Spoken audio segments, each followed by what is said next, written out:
The night was filled with laughter and celebration as 16-year-old Matias Berardi enjoyed a graduation party at the renowned Puchos bowling alley in Buenos Aires. He was the eldest of 4 siblings. Full of life and dreams, he eagerly anticipated his final year of school. Since the bowling alley was far from his home, his parents, along with parents of the other students, had arranged for a van to transport them. The shadows of fate were lurking in the form of a notorious criminal family known as the Puchos. Little did he suspect that his innocent encounter at a service station on Panamericana would set in motion a harrowing chain of events that would forever alter the lives of those involved. Richard Souto, the leader of the Puchos, along with his wife, daughters-in-law, and some friends, had been driving around that night. When they saw Matias, they made the decision to kidnap him. According to the prosecutor's statements, they chose him because he looked wealthy and was wearing expensive clothes. Once they intercepted him, they forcefully put him in a car and took him to a workshop owned by Souto in Benavides. They immediately began making extortion calls to Matias's family, demanding a ransom of 30,000 pesos. Despite doubts from the police about the authenticity of the kidnapping, Matias's mother, Maria, recognized his voice and crying in the background. The family was willing to pay whatever the kidnappers asked. Throughout the day, negotiations continued through phone calls. Meanwhile, Matias was kept bound and blindfolded in the blacksmith's workshop. After spending 14 hours captive, Matias managed to escape from his restraints and flee from the workshop. Desperate for help, he tried to get into a taxi, but the frightened driver refused to open the door. He asked for directions at a kiosk, explaining that he had been kidnapped, but nobody knew what to do.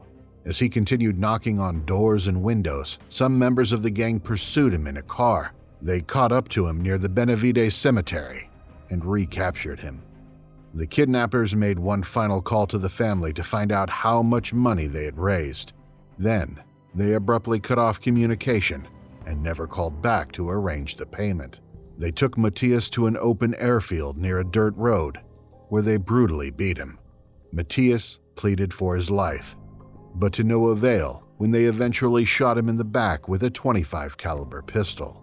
The next day, on Wednesday, September 29th in the afternoon, a neighbor found Matias's semi-naked corpse lying in an open field. Next to the body were bullet casings and his destroyed cell phone. With the news already spreading, a massive march took place in Auschwitz to demand justice. Matias's relatives, parents, and friends from school attended the march, remembering him as a happy and supportive person.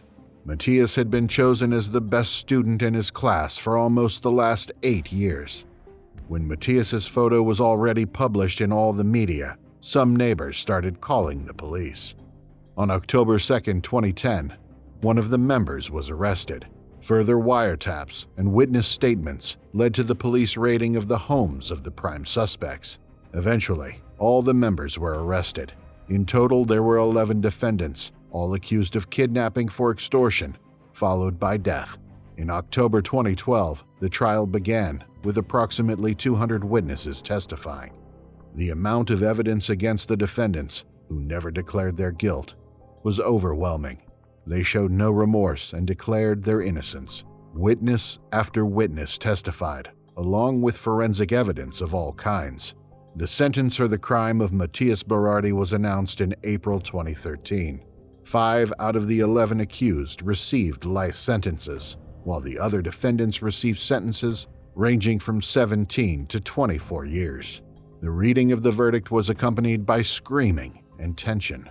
Richard Souto, the leader, was sentenced to life imprisonment and is currently serving his sentence in the federal prison of Marcos Paz. He's set to be released in 2045. The blacksmith, who owned the shed where Matias was kidnapped, was one of those who recaptured him when he managed to escape. Traces of gunpowder detected on his hands make him one of the 2 potential material perpetrators of the homicide. He has another sentence for another kidnapping. Nestor Maidana, the individual responsible for all the extortion calls made to his parents, was sentenced to life imprisonment. He is serving his sentence in the federal prison of Aziza, and is set to be released in 2045. Gabriel Figueroa, the third person sentenced to life imprisonment, is set to be released in 2046. However, in 2015, he escaped from the maximum security prison of Marcos Paz, where he's been serving his sentence for Matias Berardi's murder. This fact has caused indignation and anger among Matias's family and the public. After 23 days on the run, during which a reward of 200,000 pesos was offered for information on his whereabouts, he was captured. He is facing a life sentence, along with another inmate who was also arrested again. Figueroa has a previous conviction for participating in an assault in 2002, which resulted in the murder of a 9-year-old boy. Gonzalo Alvarez, sentenced to life, was the one who captured Matias and took him to the place where he was executed. He was a member of the gang and revealed to a key witness how they decided on Matias's murder. Stefania Souto, daughter of the gang leader, was sentenced to 17 years in prison. She too collaborated in the concealment of Matias and spread false information about him. The rest of the gang received 17 to 24 years. One defendant was acquitted at the time of the events as he was a minor. However, the Criminal Appeal Chamber revoked the decision and ordered a new trial. In her quest for answers, Maria Inez, Matias's mother, seeks to confront the defendants and unravel the mysteries surrounding her son's tragic fate. Determined to uncover the truth, she yearns to learn the last words uttered by Matias, hoping they hold the key to understanding why he was mercilessly taken from her. Seeking solace and closure, she implores the defendants to confess any complicity they may have had with the police and divulge the details of Matias's final moments. Maria Inez clings to the belief that only the unvarnished truth can offer her the peace she desperately craves. Do you think these criminals received enough time for their crimes? Please let us know in the comments section, and don't forget to like and subscribe. Till next time.